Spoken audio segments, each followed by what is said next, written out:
Well, welcome back again this week. We see the issue of free trade finally getting traction. We hope it's not too late. We've been on this issue for literally years.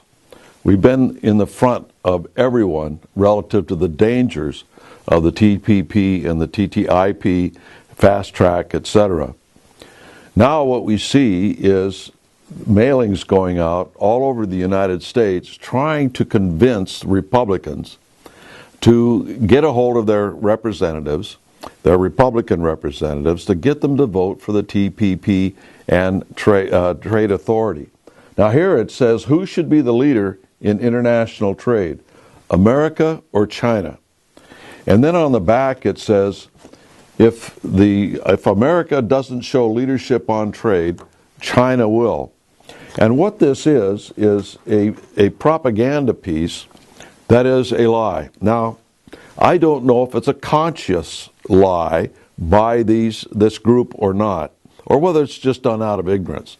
Because a lot of people are being told that the TPP is an American initiative, while the FTAAP is not. That's a Chinese issue. And yet let me read you something that we had intercepted from emails out of the White House some time back. And I've read this before, but it takes on more significance now with them trying to convince everyone that the TPP is an American initiative and the FTAAP is actually something the Chinese are promoting. This was on whitehouse.gov on 2010. Quote, based on the results of this work, we have agreed that now is the time for APEC, the Asia Pacific Economic Council, to translate FTAAP from an aspirational to a more concrete vision. Now, keep in mind, the FTAAP is supposedly the Chinese initiative. To a more concrete vision. To that end, we instruct APEC to take concrete steps toward realization of an FTAAP, which is a major instrument to further APEC's regional economic integration agenda. Now, the FTAAP includes almost every Asian country and North America and a few Latin American countries. And its purpose is to, as they say, economically integrate the region. That's not free trade. Economic integration goes way beyond free trade. And by the way, have you ever noticed the ridiculousness of the two votes on Friday? Supposedly, one vote is to enhance the job market, to bring more jobs home, to have more jobs in the United States. But the other vote was to subsidize people that are going to lose their jobs due to free trade. Does this make any sense? Let's get back to the quote. We believe that an FTAAP should be pursued as a comprehensive free trade agreement by developing and building on ongoing regional undertakings such as the Trans-Pacific Partnership, amongst others. So basically what they're saying is that the TPP is only going to be a transition, a first step towards encompassing all of Asia through the FTAAP. Now here's another one, by the way, and it says, and this is a report called Understanding the Trans-Pacific Partnership, the TPP, from the Peterson Institute for International Economics. Now, Peterson used to be the chairman of the Council on Foreign Relations, and he runs this outfit. But a very interesting quote in Chapter 6, moving from TTP to the FTAAP. Quote, the current TPP architects envision building an eventual FTAAP on the comprehensive foundations of the TPP Accord, with other APEC countries joining the pact in coming years. So what we see when they're saying one is American and the other is Chinese, you can't believe it because it's the same thing in incremental steps towards the common goal of economically integrating the entire Pacific Rim. And that's what it's all about. Here's another one, and this is from the Chinese themselves, and I'm never quite sure how to pronounce Z, but it's Xinghao in December 12th of last year.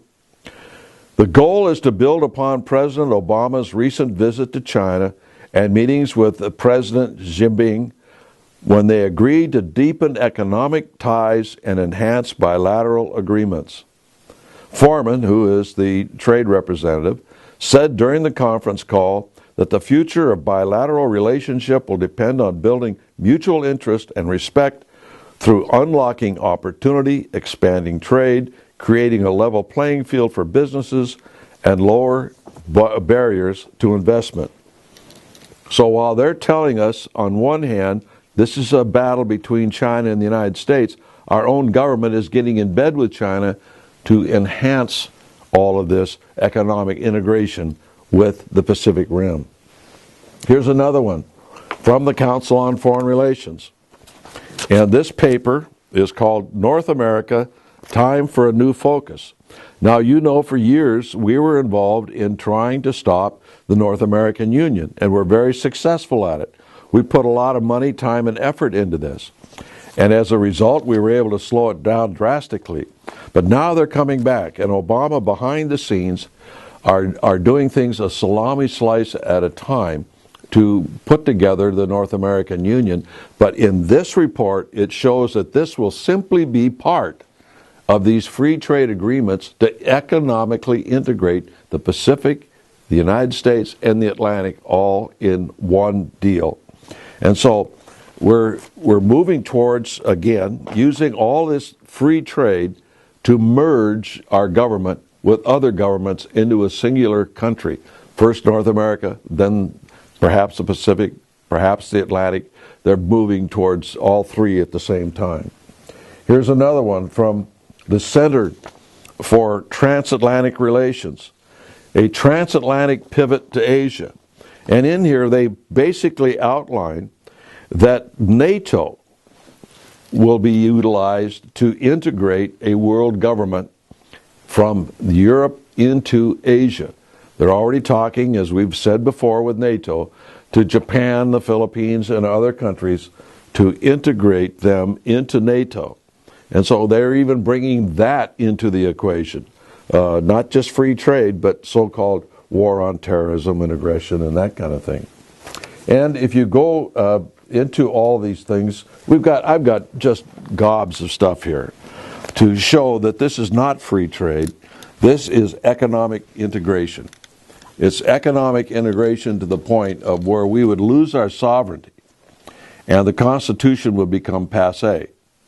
So the other things that we see here are other regional groupings from the China Trade Extra that they're saying that they are going to have an involvement in Europe, in the EU, and that sort of thing. They say that this is a competition between the United States and China, and yet we see the Chinese and the United States military cooperating more and more, joint naval exercises, and that sort of business. So on and on and on, it all takes on a very strange appearance. If indeed this is between the United States and China, all the documentation shows that this is the propaganda. The reality is integration of the Chinese and the United States in the Pacific and into Europe itself. Even the EU has called for China to be involved in various treaties that they're negotiating with the United States. It's a very dangerous thing. Again, I invite all of you to go to U.S. Senator Sessions' letter to Obama. Just Google that in or Bing it in and read that letter. And the questions that Sessions is bringing up are very important. And get a hold of your congressman and say, do not vote for this. It's dangerous. Take a second look. Look at Sessions' letter and then decide whether or not you should vote for it. Until next week, we'll see you then.